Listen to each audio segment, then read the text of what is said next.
Heretic opens with Sister Balness and Sister Paxton's, two missionaries of the church. Balness comes across as the more experienced one and the successful missionary, having converted at least 7 people she has visited with, while Paxton, she is more innocent and discussing how a pornographic movie she watched made her feel bad for those in the video, as their life purpose was missing or unholy. It means two missionaries are visiting those who have previously shown interest in the Church of the Jesus Christ of the Latter-day Saints. As we see in the part of the movie where the Barnes and Paxton lock their bike on the fence outside of a house and head towards the door. After knocking, hearing noise from within and waiting, Hugh grants Mr. Reed's open door with a smile. Barnes and Paxton explains to Mr. Reed that in order for them to come in there needs to be women present for a safety reason, of course. So Mr. Reed assures that no problem, as his wife is at home and she was preparing him a blueberry pie. That sounds great to the missionary standing in the cold rain.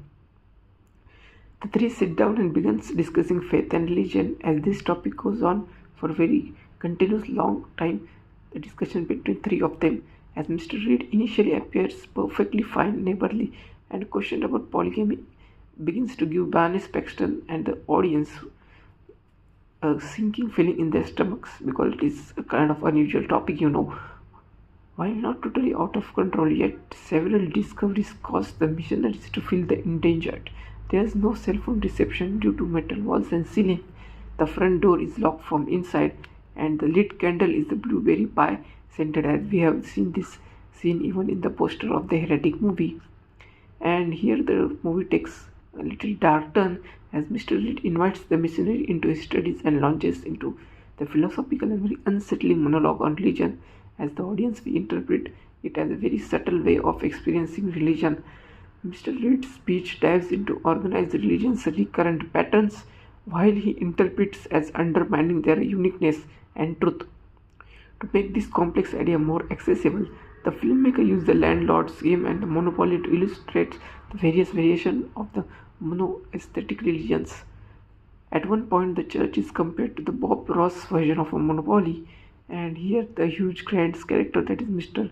Reed, references the game origins, highlighting its feminist riots, that is before it was commercialized by Parker Brothers in 1933, which he connects to controlling the dynamics in the religion itself. He also draws the parallel between Christian and the Mormon mythologies, linking them to older religions, and even compare them to a movie like Star Wars Episode 1, that is, if you have watched the Star Wars movies, that is the Phantom Menace. This gives viewers a darkly humorous look at the Hugh Grant's jar imitation. Although Mr. Reed's promises they are free to leave, he reveals that the front door is on an automated timer, facing them to find another way out. Paxton and Barnes realize that their bike lock key has somehow ended up in Paxton's code, so it gets a little confusing right here, further hinting that the Mr. Reed is only telling them half truth, because as we know, even as audience, we get a kind of suspicion over Mr. Grant's character right here. And after Reed's lengthy attempt to refute all the religion, he presents the girl with the two back door as their way out. But since instructing them to choose based on their belief, on the one side there is written on the one door that is a belief option, and on the other door there is a written option that is the disbelief. So between two of them, they have the choice to choose one of them and go with that. Barnes initially heads to the disbelief door, challenging his assertions before she and her friend ultimately chooses the belief door. Here takes a twisted, slightly dark turn, because in a twisted turn of event, Mr. Reed leads the girl to a basement where he introduces them to the prophet, a frail woman who consumes a poisonous pie and dies. Mr. Reed claims that the girl will witness her resurrection, and this is just something weird out of the box. Just then, a Mormon elder, that is, briefly arrives looking for the girls, but he leaves as their bikes have vanished. He was sent from the church to look about that, because he was given instruction that the both sisters may be found at that particular Mr. Reed's home. But when the girl refocuses on the prophet, Paxton insists she moved, while the Barnes denies it. Until to their shock, the prophet suddenly revives and shares a vision of the afterlife. Now Mr. Reed presses them to recount what they saw, but Barnes dismisses the prophet's experience as a typical near-death hallucination. Or maybe she thought it was a hallucination.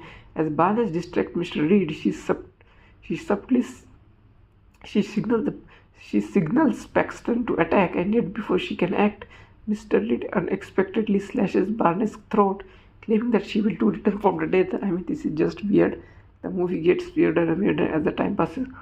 There are a lot of misbelief and a lot of what you can say the commentary on religion, and claiming that she will too return from the dead, then recounts her story, burning the lines between the dreams and what the reality is. As the Barnes bleed out, Mr. Reed extracts a metal object from her arm and insisting it's proof that the Barnes was artificial and part of a simulated reality. Paxton, however, recognizes it as a contraceptive implant, and she realizes that Mr. Reed orchestrated the entire scene while the girls were distracted.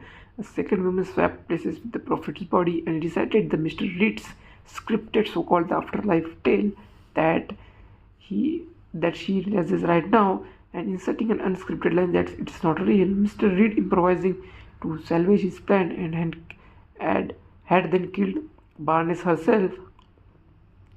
Determined, Paxton finds a hidden way leading from the basement, and where she encounters the caged woman. Understanding Mr. Reed's final twisted message, the drive to control the other underlies all religion. That is what Mr. Reed believes and preaches. You know that, right? Because he's literally a very, very sturdy character. She stabs Mr. Reed in the neck with a hidden letter opener and attempts to escape, but he retaliates and stabbing her as well. Bleeding out, Paxton begins to pray not for herself but as an act of kindness. Just as Mr. Reed is about to end her life, Barnes appears, delivering a fatal blow to Mr. Reed with a plank before succumbing to her wounds, just like a hero appear out of nowhere to save her female counterpart. Paxton escapes to the freedom, but as she paused outside, a butterfly briefly lands on her hand. To her earlier wish to be reincarnated as a butterfly appearing to her loved ones, the butterfly's sudden disappearance blurs the line between the reality and illusions or the hallucination, leaving Paxton's fates uncertain. While it was a simple moment to end the film, but I think the butterfly's existence is a direct parallel to the ideas of the religion challenged throughout the film, as Heretic ultimately turns into a twisted horror flick, and maybe every kind of audience, including me and you, member also has the opportunity to mediate on their own faith, ideals, and whether or not the true religion is simply controllable or what. Since the Heretic is not based on any kind of source material or any kind of book or any kind of background story, or it is not a derived story, and it is kind of new short story, but its exact plot specifies and spoiler moments are harder for fans to predict, but as we have seen. And when we talk about the movie itself, the movie is really, really good, that means it keeps you at the edge of your seat, and it does question the reality, the hallucination, what is real, what is fake, and specifically the religion point in this movie is very, very subtle, and it's really, really reconnects to people's mind and really questions the reality of what is the need of religion and what is the diversification of religion, even if it is the concept we need in today's society or not. Maybe what will happen if there is no religion, or religion it is fake, and there are very kind of twisted questions that arises, and I like Hugh Grant's role here, and he really delivers on that. And as an audience, I would like to really see him in this kind of darker shady role, and he really grants it off. It is really suit him, the perfect role I think it is for him, and it's really, really nice movie. There was no jump scare, no above the notch or above the top action scene or something like that, but it was just a brilliant writing, the script of the movie that keeps you at the edge of your seat, and it does not hold back even a second.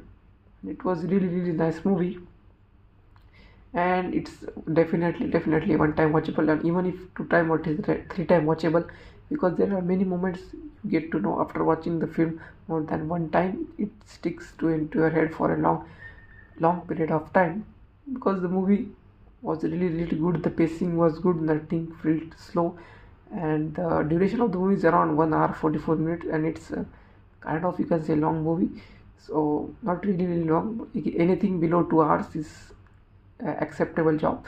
So thank you for watching and subscribe for more.